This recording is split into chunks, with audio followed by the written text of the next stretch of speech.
പെരിങ്ങൽകുത്ത് ഡാമിലെ 2 സ്ലൂയിസ് വാൽവുകൾ ഇന്ന് തുറന്നു കഴിഞ്ഞു എന്നാണ് പറയുന്നത്. ചാലക്കുടി പുഴയിൽ ജലനിരപ്പ് ഉയരാൻ സാധ്യതയുണ്ടെന്ന വിവരങ്ങൾ നൽകുന്നു. അത് ഇപ്പോൾ വിഷ്ണു സുരേഷ് തൃശ്ശൂരിൽ നിന്ന് വിവരങ്ങളുമായി ചേരുന്നു. Vishnu, good morning.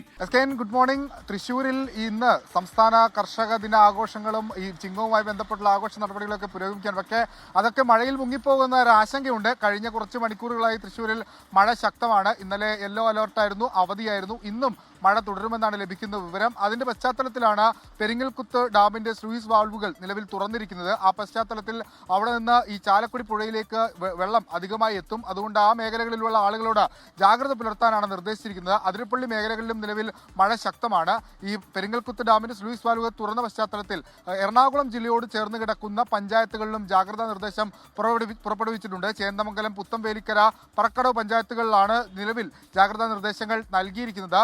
ഈ മഴ ശക്തമായാൽ തൃശ്ശൂരിലുള്ള ഒരു പ്രധാന പ്രതിസന്ധി ഇപ്പോൾ രൂപപ്പെടുന്നത് ഈ മണ്ണുത്തി ഇടപ്പള്ളി ദേശീയപാതയിലാണ്. മഴ ശക്തമാവുകയും അവിടെ റോഡ് നിർമ്മാണത്തിന്റെ ഭാഗമായി രൂപപ്പെട്ടുള്ള കുഴികളിൽ വെള്ളക്കെട്ടുണ്ടാകുകയും അതിലൂടെ സഞ്ചരിക്കാൻ പറ്റാത്ത കാഴ്ചയൊക്കെ ഇന്നലെ കണ്ടതാണ്.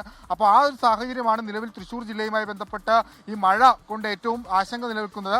അത് ഒഴിവാക്കാനുള്ള നടപടികളൊക്കെ ഇന്നലെ ആരംഭിച്ചെങ്കിൽ പോലും അത് പൂർണ്ണ തോതിലേക്ക് ആയിട്ടില്ല. അപ്പോൾ ആ ഒരു ആശങ്ക ഇപ്പോഴും നിലനിൽക്കുന്നുണ്ട്. മറ്റ് തീരദേശ മേഖലയുമായി ബന്ധപ്പെട്ടോ വെള്ളക്കെട്ടുമായി ബന്ധപ്പെട്ടോ അങ്ങനെ പ്രതിസന്ധികളൊന്നുമില്ല. എന്നാൽ കൃത്യമായ ജാഗ്രതാ നിർദ്ദേശങ്ങൾ എല്ലാ മേഖലകളിലും ജില്ലാ ഭരണകൂടം നൽകിയിട്ടുണ്ട്.